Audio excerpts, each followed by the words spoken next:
Hi, my name's Richard and this is a day in my life.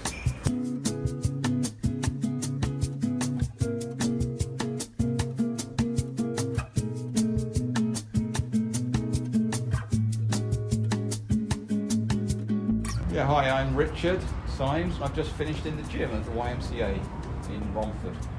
Hi, I'm Wojciech. I've been like supper worker, Richard supper worker since April 2022. Today's session, how would you describe it? Basically, we walked in, they know me here, so they opened the gate for me when I walked in, and then we just sort of went down to the gym. I've been disabled since 2012, but prior to that, I used to run, I used to do triathlon, and now, I mean, you know, I can't swim like I used to be able to swim, but I can still swim on my back with one half of my body, basically. Yeah. I can still use a bicycle. It just sort of gets me out of the house. It's very much a part of my routine. Okay, I like working with Richard because Richard is a very well-educated man, a very nice person, so we always have like common topics to speak, yeah. So. What are some of those like common topics that you speak about? Football, the Americans would call that soccer. Yeah. Well, my team, the one I support, isn't doing very well at the moment. Who do you support? The Foxes, Leicester City, where I'm from. We're just talking a lot about economics as well. Yes, as well. Yeah, because Richard have like master degree in economics, yeah? Oh, that's okay. Yeah, and I know you. Yeah, me too, so. You're both? Yeah. Okay, fair enough. And I have a qualification in diagnostic radiography. Cool. Diagnostic radiography is medical imaging. Okay. So like brain scans, things like that. Yeah, so imaging the body, monitoring disease processes, that sort of thing. Cool. But we're going to go to a bus stop over there and go to a cafe and get some food in Romford. Nice. In my lifetime, the best Leicester City player has been Gary Lineker. Yes. And he left 40 years ago in 1986 to go to Everton.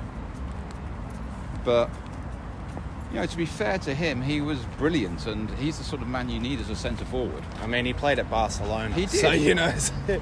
We have a World Cup this year. 40 years since Mexico 86. Back then, it was Gary Lineker that basically kept England in the tournament by scoring 3 against Poland. Sorry, Wojciech. I bet he brings that up a lot. I don't actually, no.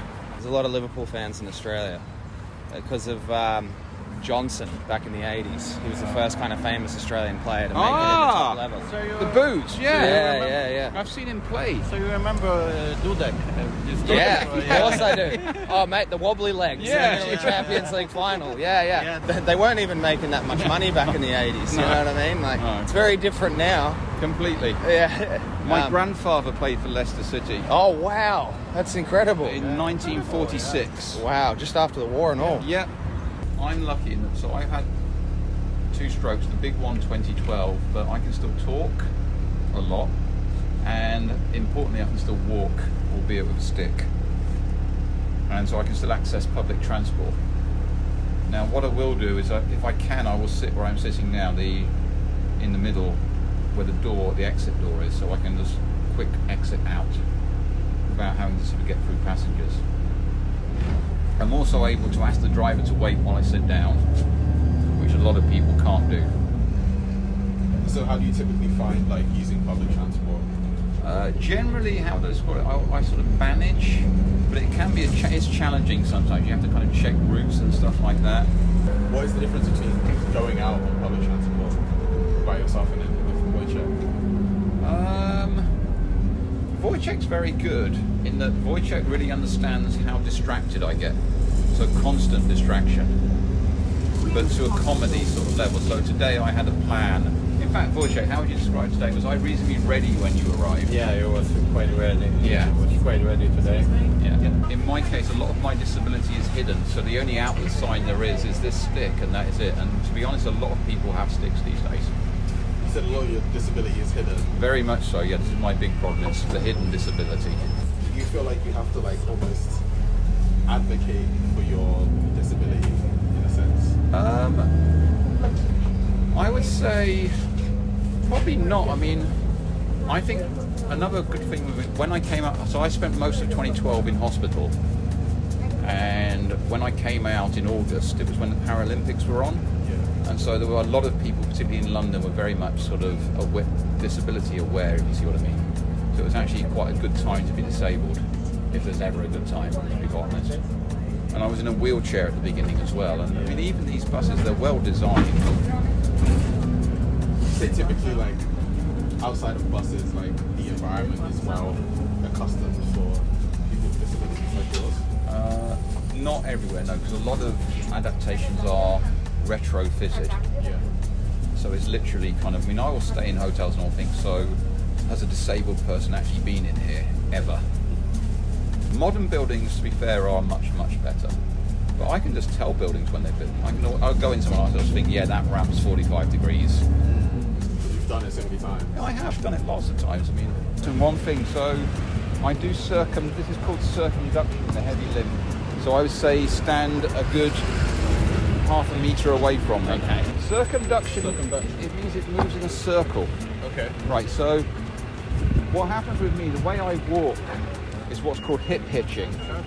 So I kind of have to rise up on my right foot and then swing my left leg through. I see what you mean. We're going to go to an Albanian cafe. Why specifically Albanian? Do you have a fancy for it, or?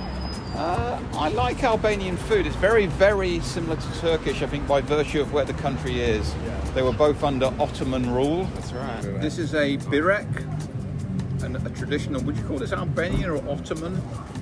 There's an overlap. So in Turkey they would probably call this biregi. Bireki. Sure.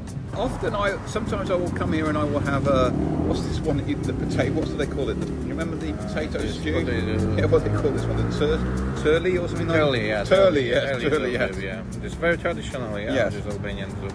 So my grandfather came from a family of 10, and all of his brothers played for the local team. Yeah. Yeah, well, that was like, I remember that famous story of when Celtic won the Champions League.